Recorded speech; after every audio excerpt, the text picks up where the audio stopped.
Welcome to your community. This is your hometown. This is Walton Entertainment. This is where you can hear from the community and those making a difference. We explore topics, local festivals, arts and entertainment, and local news. For this program and much more, visit us online at yourlocalstream.com. That's yourlocalstream.com.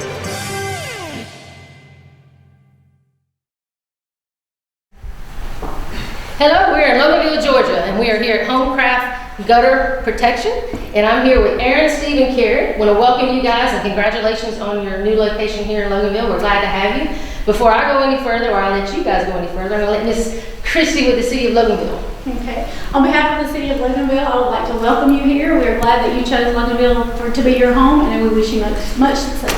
Very good. Thank you, Christie. So, Aaron, tell us all about Homecraft. Thank you very much. I really appreciate you guys all being here and allowing for us to kind of celebrate this and our new home. We have come a long way.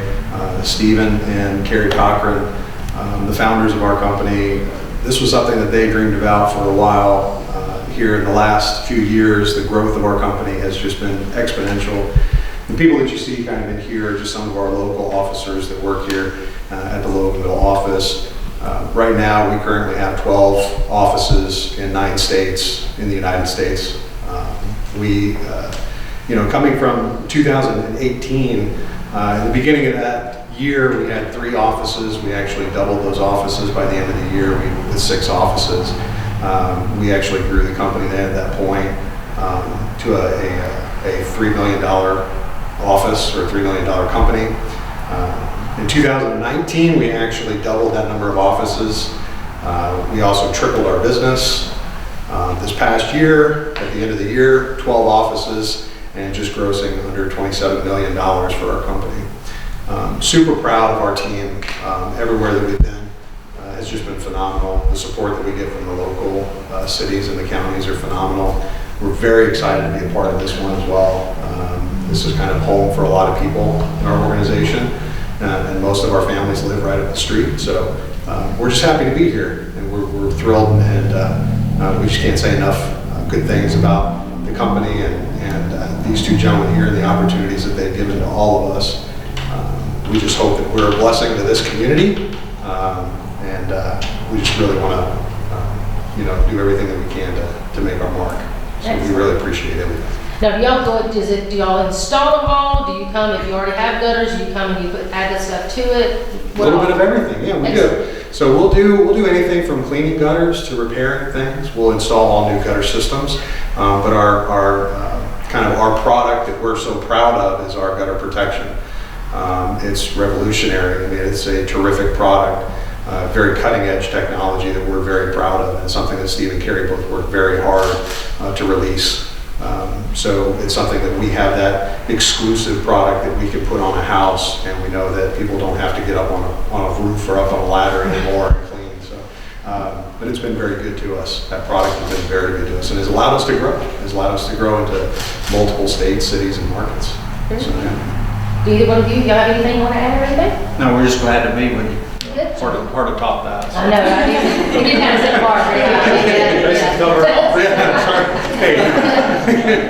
Well, good. Well, congratulations. Tell everybody how they can, your address, how you get in touch with you. Perfect. So you can find us online at www.homecraftgutterprotection.com. You can find us on Facebook as well. Our Facebook page, we have a lot of our extended family, which is kind of our customers, our clients that we've helped out. They're really not customers to us. They are really part of the family. But you can follow us on Facebook as well. Excellent. Is there a telephone number, or is it 1-800 or anything, or just they can go to the website and find all the information? Go to the website and find all the information right there. You Okay. can actually set up an appointment too online. You can fill out a form there, and we'll be in touch with you, and we'll get you all scheduled and set up. Perfect. Well, good deal. Again, congratulations, and are y'all ready to go cut your ribbon? I'm ready. All right. 1, 2, 3. Applause!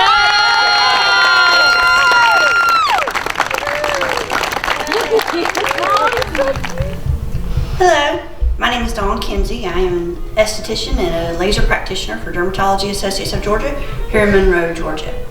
Today I'd like to talk to you about some skincare products that you could use at home to achieve healthy, radiant, youthful skin. I'll also discuss one procedure that we do here in the office after I finish talking about the products. So often I'm asked if people come in for a consultation and they want to have better looking skin, healthier looking skin, just younger skin. So today I've chosen a few products and I'm going to talk to you about how to use them and what they're for. The first product that I'm going to talk about today is made by Walton. This is called the Mild Cream Wash. This is a cleanser. You would use it every morning and every night. This is actually the cleanser that I use on my face. We have several different cleansers. We actually have several different products. Or we have a variety is what I'm trying to say. So we have products for oily skin, dry skin, sensitive skin, any skin type you could think about. So this one is a cream wash. It is good for my skin type, which is normal to dry. This has alpha hydroxy acid in it. Alpha hydroxy acids exfoliate. They keep the top layer of dead skin cells from building up. So there is an acid right here in the product. Works all by itself. Just put it on the skin, make some little circular motions, rinse it off. I use a washcloth every morning, every night. Then the next product that I'm going to talk about is called C Corrective Complex 30%. This is made by a company called Revision.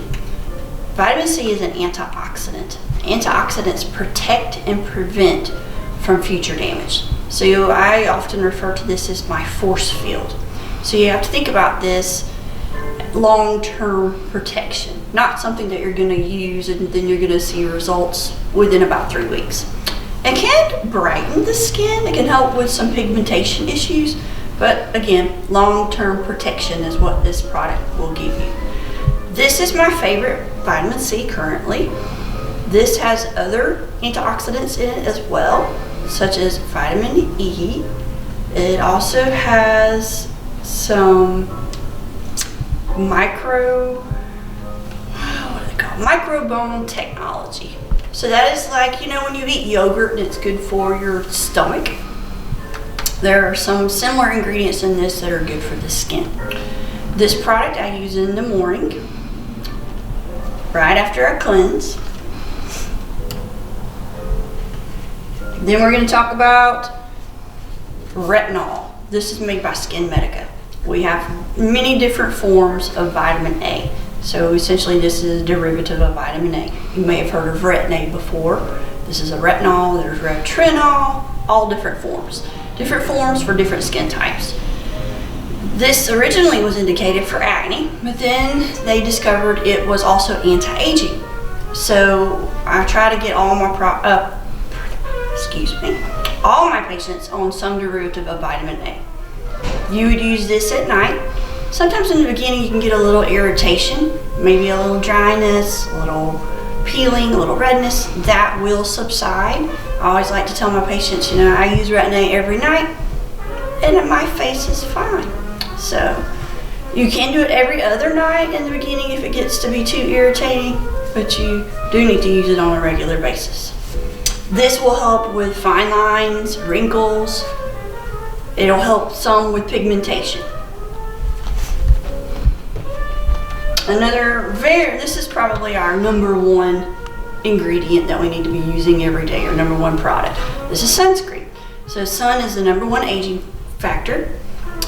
We want to protect ourselves every day with sunscreen, even if we're not actively seeking sun. So this is an SPF 40. This is something you can use every day. This particular sunscreen is for normal to dry skin. It does have a little bit of a moisturizer in it. We carry a full line of sunscreens for every skin type under the sun, for faces and for bodies. In dermatology, our happy number for sunscreen is SPF 30. 15 is just not quite enough. 100 is really only going to give you a 1 to 2% more protection than an SPF 40 would. So if you're at the store shopping for something and you see a SPF 100 is significantly more than the 30, don't pay for the 100. Just go with the 30. You should be safe. There are also sunscreens that are sport or water resistant. They're great for summertime. If you're outside doing sports or you're at the lake or the beach, you're going to get wet. You do want to reapply even if it's a sport or water resistant product. But sunscreen is very important. Not only is it great to protect yourself from aging, but we also want to protect ourselves from skin cancer. Then the last product I'm going to talk about today is an eye product. This is made by Obagi. This is called Elastoderm. This is an eye cream. Comes in a little jar. You would want to use it morning and night. The only thing you want to put around your eye area, which is inside this bony area, is a treatment for the eye. So whether it's an eye cream or an eye gel, whatever you prefer. The other products here are not designed for the eye area, most especially the retinol. So if you use these products on a daily basis for at least 6 weeks, you should notice some improvement. 6 weeks is one skin cycle. That's the time it takes that bottom layer of skin at the bottom to come up to the top and be exfoliated off. One procedure that I'm going to talk about today, I'm commonly asked about almost every day, is laser hair removal. Laser hair removal is a great treatment for people that are tired of shaving, tired of plucking, maybe you get irritation from all the different hair removal methods that you're trying. Typically, it is 6 treatments. Some people need a little bit more, so 6 treatments will be standard.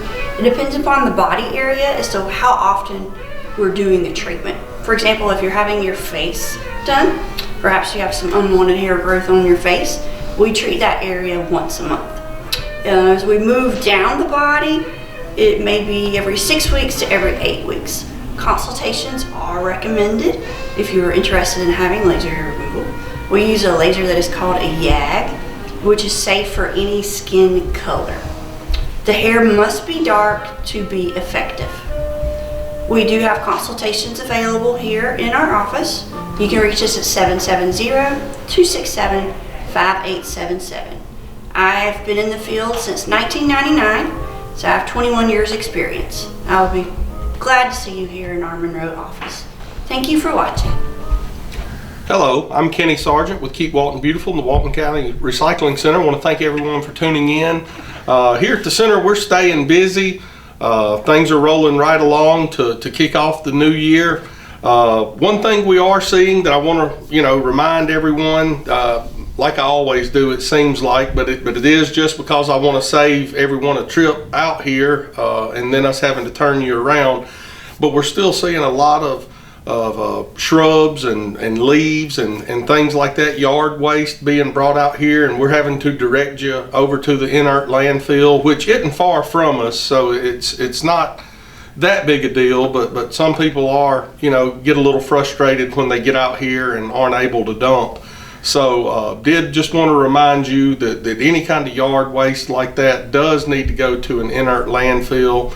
We'd be happy to give you one of the landfills, inert landfills that's closest to you. Be happy to help you find that, but just something to keep in mind and to remember. Another thing we wanted to make sure everyone knew, I've talked to a few people who really weren't aware that we were still recycling glass bottles and jars here.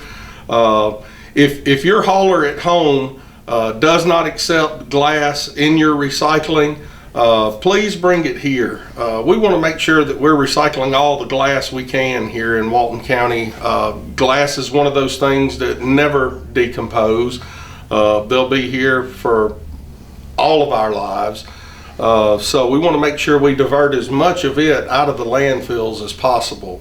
Last year we diverted over 100 tons of glass out of the landfill just here at the recycling center.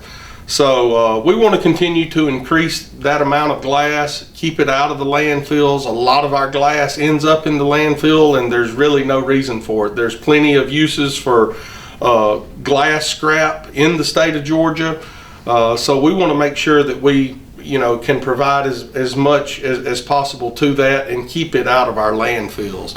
So I just wanted to get that across. That is something that I've ran into a little bit lately.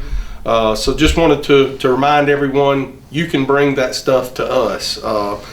The only thing we ask is that you do separate it when you get here. We have a bin for clear glass bottles and jars, brown glass bottles and jars, and green glass bottles and jars. And the green glass bottles that kind of covers some of the blue bottles you get and things like that. It would pretty much be anything that's not clear and brown can go into the green container. So again, just wanted to let everyone know that.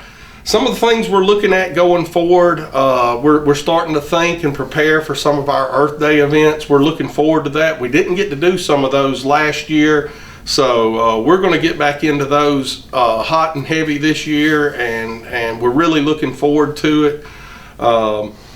We are trying to set up a tire amnesty in and around Earth Day, and we're going to piggyback something on top of that, whether it be like a document destruction is kind of what we're thinking right now. We'll see. We're kind of entertaining a few different ideas, but the biggest one is we're hoping we can pull off another week-long tire amnesty. That seemed to get a pretty warm reception in the community when we were able to do those. And there's never a shortage of scrap tires out there, and doing these amnesties help get some of those up off the sides of the road and provides people a place to bring those. So be listening out for that, and I'll keep you updated as we go forward. We're just in the beginning stages of that, but some of that stuff is what we're working on and what we're hoping we can pull off here, and again, I'll be sure and keep you updated. If you have any questions about recycling or disposing options in Walton County, or what you're supposed to do with certain items, feel free to give us a call. Our number here is 770-267-1421. We welcome you to come out to our center, see what we're doing here, see how we can help you get started, show you some of the things that can be done here at the center. We're really proud of the participation we have from the citizens in Walton County that come out here. I think last month, we had somewhere in the neighborhood of about 2,000 cars across our scales here at the recycling center. That number's doubled from what it was about 2 years ago.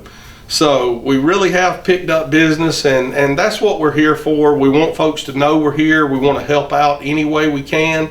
So come out and see us, give us a call with any questions, and we will see you next time.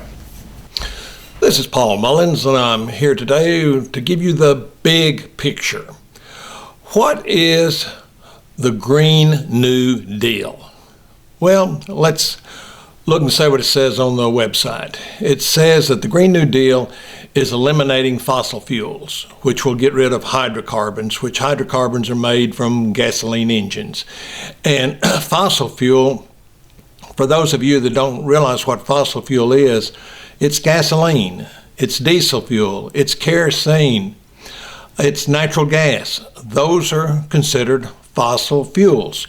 So if Green New Deal is going to get rid of fossil fuels, how are restaurants going to cook?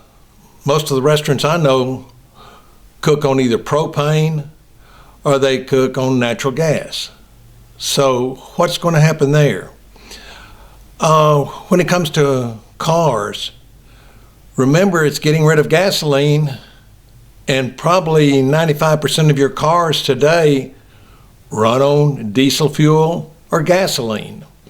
I think electrics make up maybe 5% or less of the automobiles that are driven today.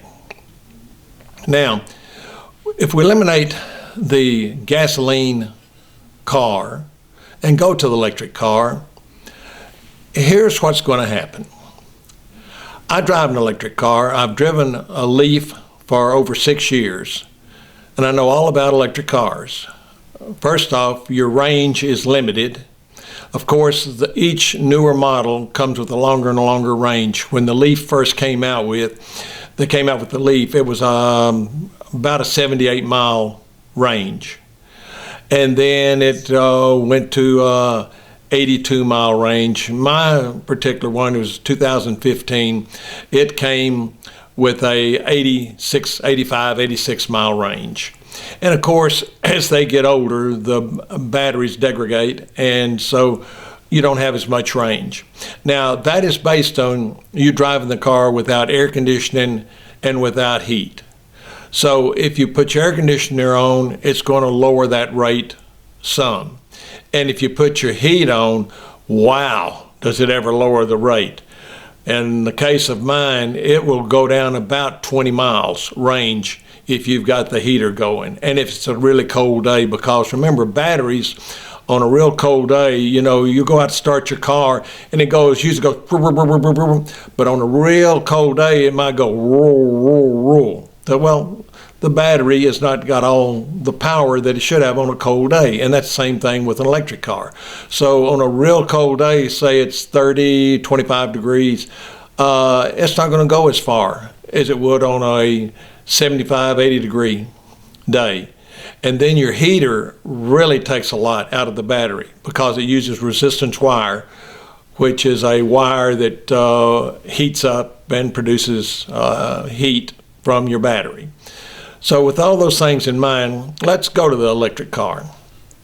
First off, electric car does not have a starter. It does not have an alternator. It does not have a fuel pump. It does not have a gas tank. It does not have exhaust pipe. It does not have a muffler. It does not have a transmission. It has a transaxle, but it does not have a transmission. And some of them, the Teslas, don't even have a transaxle. So what is going to happen to all those jobs? An electric car has one moving part to power it, and that's the armature. And that's it, one moving part. When a gasoline engine, to get power to your wheels, probably has 3,000 or better moving parts. You've got all the parts in the engine, the combustion engine, you've got all the parts in the transmission, and then you get to your wheels through a differential or a transaxle. So if we go, this Green New Deal goes through and we eliminate gasoline, then all of you will be driving electric cars. Well, what does that do to the industry? Well, Hitachi makes the overhead cam, part for the overhead cam that advances the cam. So that's eliminated because there's no cams, no camshafts in an electric car. There's no valves, there's no lifters, there's no connecting rods, there's no pistons, there's no fuel injection. Doesn't have any of that stuff. So just think about all the people here in Georgia and in other states that are making all these component parts for cars. They'll all be out of a job because there's none of those parts in an electric car. Now, the body, the frame, the tires, all of those are the same in an electric car as it is in a gasoline car. So those things will stay the same. But can you imagine the number of people that are going to be out of work, out of a job, and really there's nothing to replace it. They keep saying, well, we'll have all these new jobs to replace. Well, it's not, because again, you're making a motor, one moving part. And again, that's against a gasoline engine, which has over 3,000, I think it may be close to 4,000 moving parts when you count the transmission and the engine. And each one of those parts has to be manufactured. So just think of all of those jobs that are going to be eliminated. And it's all of those jobs are going to be replaced with people making a motor. And the motor is automated so that one person can make a lot of motors because they just put in and it winds the coils and does all the other stuff. And there will be some people that will have jobs in making the motor. But there'll be no transmission. And just think about when you drive along, do you see any transmission repair shops? Yeah. You probably don't drive 15, 20 miles and you'll see a transmission repair shop. Well, guess what? Those jobs are eliminated because there's no transmission in an electric car.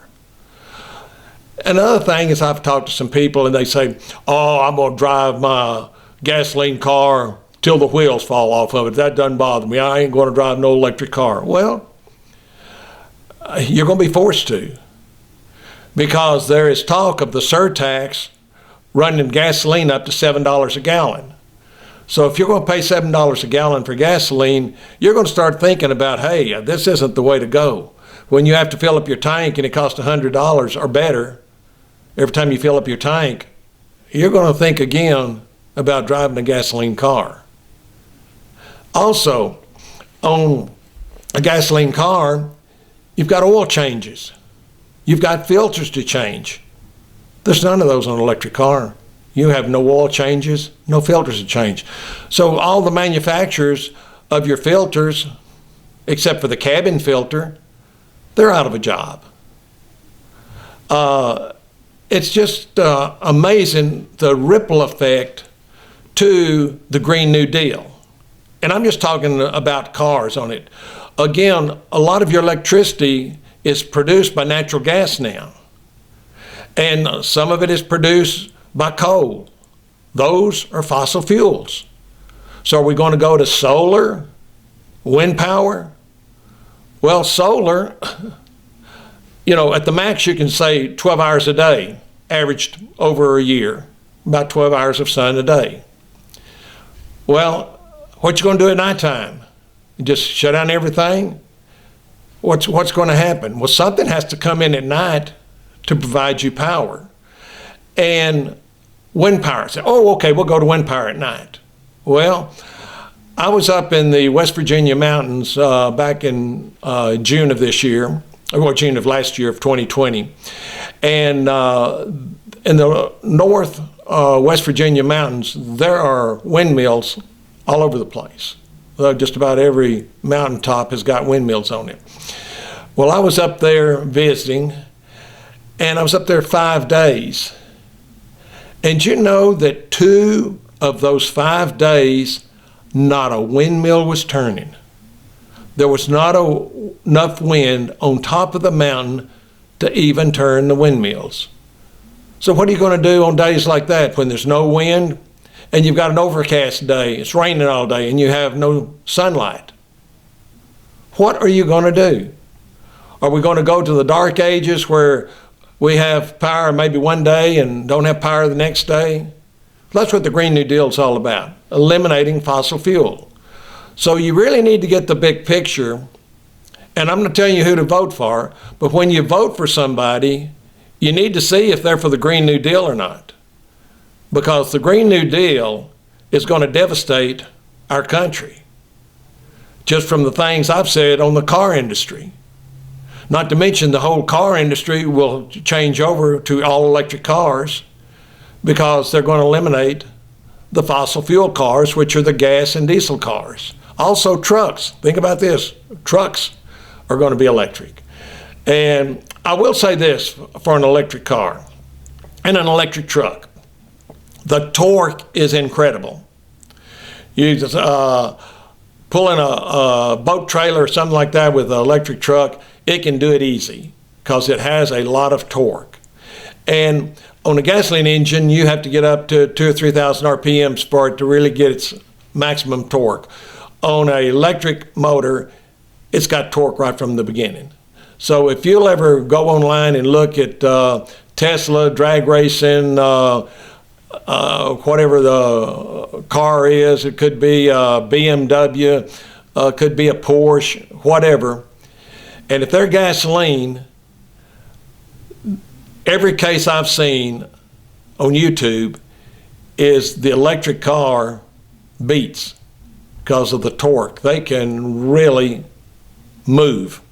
And mine, my little Leaf, I guarantee you for its size, it could probably outdrag any car its size and horsepower because it is just really peppy. It's a very peppy car. So I just want you to think about that. And when somebody whispers the Green New Deal or getting rid of fossil fuel, remember fossil fuel is gasoline and diesel fuel and kerosene. And do you want to get rid of all those things and get rid of all these jobs? This is food for thought. And this is Paul Mullins with Walton Entertainment. Harry Brown has a 90-year history with Walton County. a local businessman whose history was built with oil and gas. Mr. Brown is known for putting his customers first.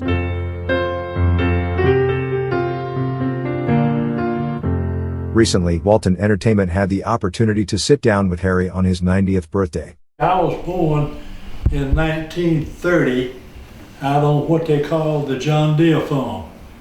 And my father and my grandfather grew cotton out there, but during the 30s and up through 33, the cotton wasn't bringing but about a penny a pound. And they didn't have any income. They couldn't make it off the cotton. So my grandfather and father got together and moved us to town. And we came to town in 33. I was 3 years old when my daddy moved his family to town. And over there where the tire store is was an old wooden building with an old shop building behind it, all wood. And my father ran a little filling station right there. And I was 3 years old, and of course I was at home with my mother, and I had a baby sister. She was 3 years younger than I. But anyway, that's the way my life got started. When I got 6 years old, we had moved into an old house down there where the theater burned. And it was called the Troy Theater, and it burned. And we were in this old apartment building, and there was four families in that thing. But we did have the downstairs floor, and my daddy brought his cow and his hog and planted a garden out behind the house. And that's the way he made it back during the 30s.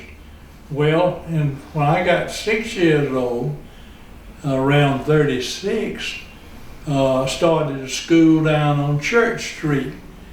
In the old building that sat down behind the National Guard Armory, which is torn down, it's torn down now. But that was the old first grade, second through fifth, I believe. And then we were able to move across the street to the red brick building, which exists down there now. And that was junior high. But during those years, I was in grades 1 through 5 at the old building that got torn down. But something unusual happened during that time. When we were in the first grade, just had gotten in there and got started, the high school burned. And it was over here on what we call Bold Springs Avenue. And it burned, and they moved us, the school system moved us out of our building, and I went to school in the courthouse. And in the back part of the courthouse, there was a room designated for the grand jury room, and we went to the first grade, and I've got some pictures. We went to the first grade in the courthouse.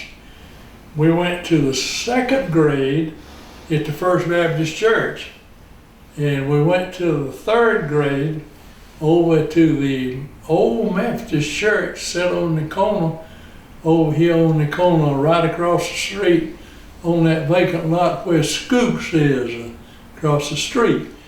So they got their building finished and got us back in that time. We were in about 4th grade. And we went through 4, 5, 6, on up through 7, I believe it was, on Church Street School. And the high school went back in their new building. Well, during this particular time, I had gotten to be a pretty good sized little boy, 10 years old, and the war came along. And the war was really strong. And the people in Monroe that I can remember, the citizens, all the ladies or women had to go to work. And they either worked in 2 huge sewing plants, and this Carwood plant out here where the potluck is made fatigue clothes. And over on the Lumpkin Street, there was another plant called Southeastern Garment, and they made fatigue clothes for the war effort. And the consensus is that everybody that I knew, old folks, young folks, schools and everything, we were in the war to win this thing. We were in the war effort to win it. And I got to be a pretty good sized little fella and going to school in the old red brick building.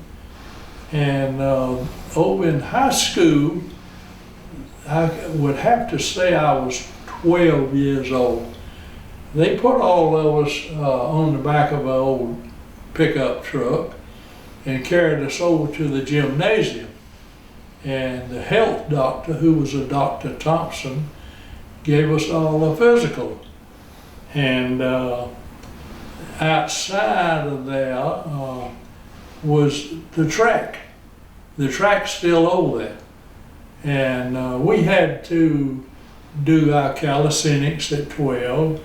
They were preparing us for the Army. I don't think we realized it, but they were preparing us for the Army. So anyway, they would bring us over here every day on the back of this old truck. And we would run the track. And like I say, the track is still over there. And we did run the track and did the things that the Army prescribed. And as time went along, I got to be a bigger fellow. Well, my dad owned the old service station, which sits up there now, that was the probate judge's office at one time, right across Spring Street from the courthouse. And he was buying this from Lanya's Oil Company and buying the gas from it. And I guess we fixed every flat tire there was, and I was 11 and 12 years old. And we were real fortunate to have the business. Bulldog and City Recappers in those places didn't exist. And we fixed those tires with a hammer and a tire tool. And those were some of the things that I can remember about my dad being in the filling station. That's what we called it, a filling station. I can remember my dad being in the filling station business, and he worked me rather hard, I'll say. But that's the reason I'm 90 years old. He worked me rather hard. And I didn't have time to smoke, and I didn't have time to drink.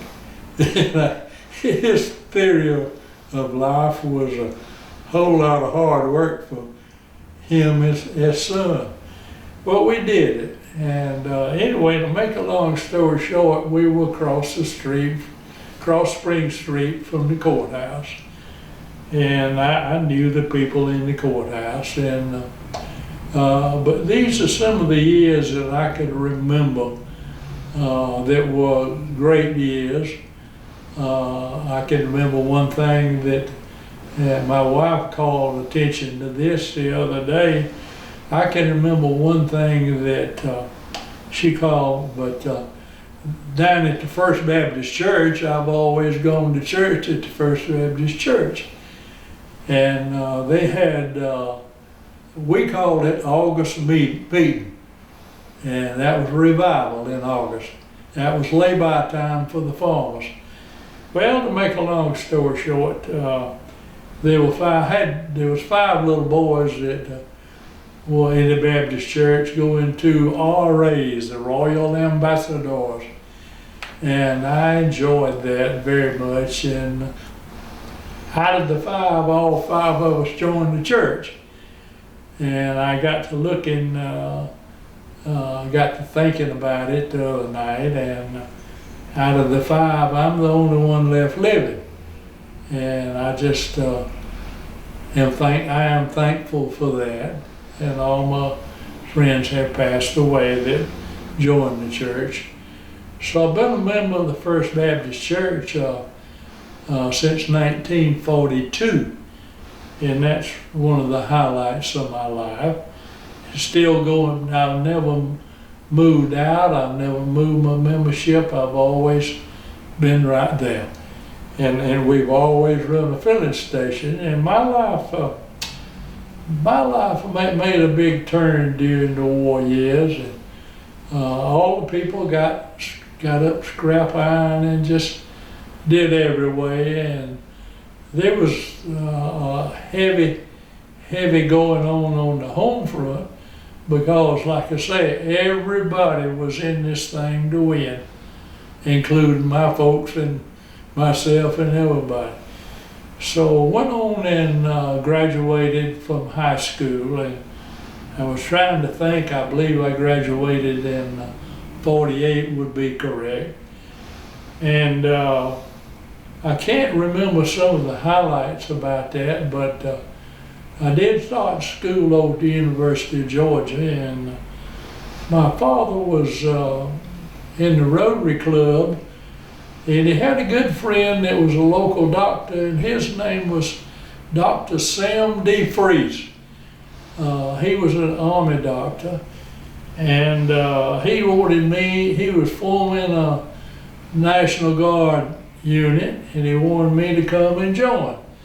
So went down to the local armory, and I joined the National Guard about 48 or 49 with Dr. DeFreeze, and got put in the U.S. Army Medical Corps, which was one of the greatest things that happened. So I quit going to school over at Georgia, and spent all of my time at the filling station, running that with my father. That's all I'd ever done. And we enjoyed the time that we had to go to Fort Stewart, and I enjoyed it very much, learning the things that he taught us in the medical corps.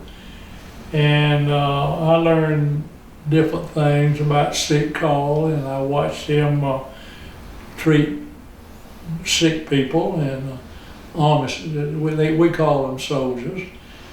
And life went right on along, and time I got to be 23 years old, I met this pretty girl down at Social Circle and was able to marry this girl, and her name's Barbara Brown.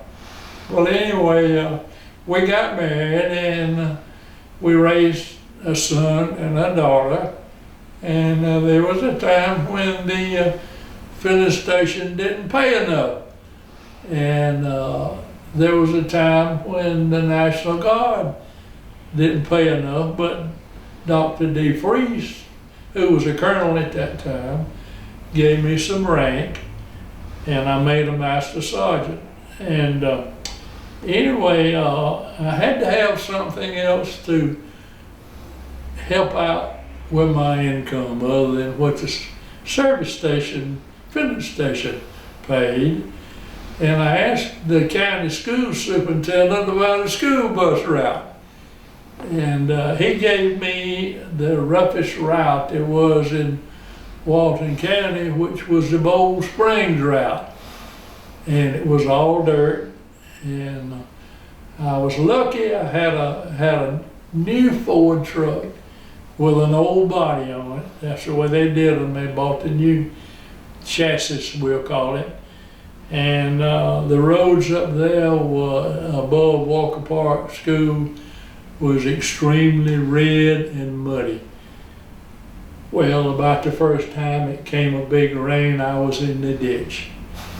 And they had the bus shop down at Walker Park School, and the fellow's name that run the bus shop was Richard Rowe. He would be Gary Rowe's father. And he was quite a great fellow, I thought. But anyway, he had an old Army record. and he came up on Dewey Hogan Road and pulled me out of the ditch back over in the road. And I came on down to the courthouse when I got through trying to run the route. And they bought these new Ford chassis cheap as they could, and they had highway tires on them trying to run these red roads. So I went to see Mr. Clyde Pierce. He was I'd have to say he was county school superintendent. And he bought a big truckload of Army surplus tires. And if you've ever seen an Army surplus tire, it's got cleats. It's got, anyway, it's fixed where you run it an all-terrain. And he bought a load of those things and put 4 of them on the back of my bus. I did wonderfully well after I got some tires on this thing. But I drove it 10 years. And I'll make a little something about that. I had 10 years fellowship with all those children. That was priceless. And I drove it 10 years, and I was able to the station over here now, that's the tire station, was a new Shell station. And I was able to buy this Shell station with the help of the bank, and I stayed there for several years, long enough to pay for it. And the reason the business was so good from Athens to Atlanta was 2-lane blacktop. It wasn't any interstate, and there wasn't any wide, so we kept it open day and night, and it was good. And I went along during the time, and this piece of property right here came available. And this is a half of a city block. And Bill Nash had his new Chevrolets out on the front part of this, and on the back part he had his used cars. And then down on the Madison Avenue, there was a little service station. Mr. Connor ran it. So I just was able, with the bank, to be able to buy the whole thing. And we tore these buildings down, and tore the old Bill Nash building down, and I bought the property. I bought this whole block, half of a block, from Mr. Joe Seaman. And he had just built the Big Apple over here where Peters and Foster is. But anyway, I would like to say that I was suggested to be able to buy this and get me an oil distributor. And I talked to a young man that was selling oil through the South named Gene Kelly. He was an oil salesman, and he introduced me to Mobile Oil. And Mobile Oil came in and gave me a contract to be an oil jobber, oil distributor. And we tore these buildings down, and was able to, with the help of Mobile Oil, they sent me in an engineer. And we buried right out, I'm looking out the window out here now, we buried 10,000 gallon tanks right under here where you're sitting. And it was something that hadn't happened in Monroe. And he was able to bury the tanks and put me in a loading rack to load my delivery trucks, and was being able to build me a huge 5-bay service station, which you see is this big convenience store up here called Shortstop. I've got it rented out to a fellow named Ron right now. But anyway, to make a long story short, they did bring me in what they call an architect engineer. He took a look at my land and designed the drive. Then there are 4 huge driveways. There's 2 out front, 1 over here and 1 on the side up there. And they were able to get these driveways in and get them permitted. And so that pretty well brings it up to speed as to what, and the rest of it has been, I just have to say, the rest of it has been a lot of hard work. And I pump gas nearly all of my life. I clean windshields and we grease cars and fix flat tires, and that is one of the reasons that I think I'm still living today, is I didn't have time. Didn't have time to do anything but work. And when I look back, that's a joy. Now that's bringing you pretty well up, and you asked me some questions now.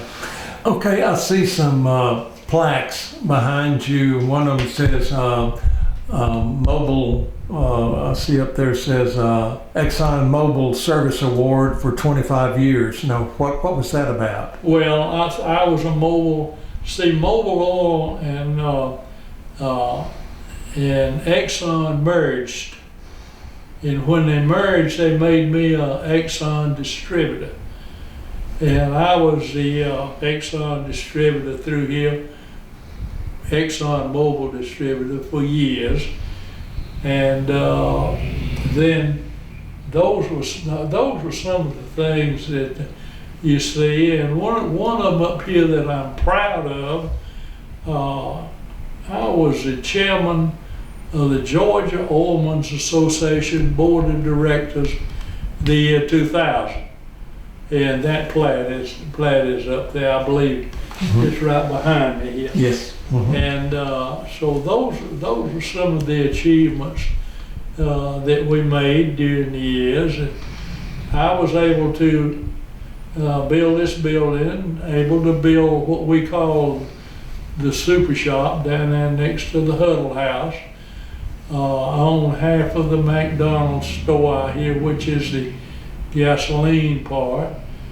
We've got a store in Sparta and several other stores that I can't call right off where they're located. But anyway, these are some of the achievements that we made. And you were talking about working. You work every just about 5 days a week right now, don't you? We do, yes. I just 90 years old and working 5 days a week. Well, we're proud. We're proud to do this. We're real proud. And the thing that I say, we clean windshields, we pump gas, and we check oil and water and tires, and we just did everything out here, and had a huge business. And I had a huge business over here next door. I call it the tire place now. It was the Shell station. And I was able to, I held on to it as long as I thought I needed to. And about a year ago, I sold it to Mr. Kenneth Murray. He had bought Mr. Bill Murray's land, and the land out there is where the paint store is. And he wanted my station to go along, so we sold it to him. I would have to do a little bragging, the bragging rights right now. And I've got a young grandson that's, I'm going to say this boy is computer savvy. His name's Wesley Sears. He's very computer savvy, and he knows how to run a business. And I've got my son-in-law, who is Mark Sears. There's a huge warehouse out back with oil tanks, and he's running the backyard. And then we've got another young grandson that's selling a new product that came on stream. They called it diesel exhaust fluid. And he's driving a diesel exhaust fluid truck. And my son right now is not doing anything. And he's worked all his life for Brown Oil, but he's not doing anything right now. So anyway, that pretty well brings it up to speed, and we have made some investments, and we've tried real hard to bring it to where it is today. Well, Harry, I have enjoyed this. You have really lived a wonderful life, and I know you've seen a lot of changes. Probably you saw your first television, I know your first cell phone, first computer, and all that while you were growing up. And so many of the kids, and a dial telephone, and so many of the kids today don't know what a dial telephone or a typewriter is. And times have really changed in your life, haven't they? Oh yes, yes. I would have to help you clear this up. The old dial telephone system in Monroe was Georgia Continental Telephone Company, and the old building is right there where you turn to go in the parking lot for the paint store, and the building sits on the corner. I think Mr.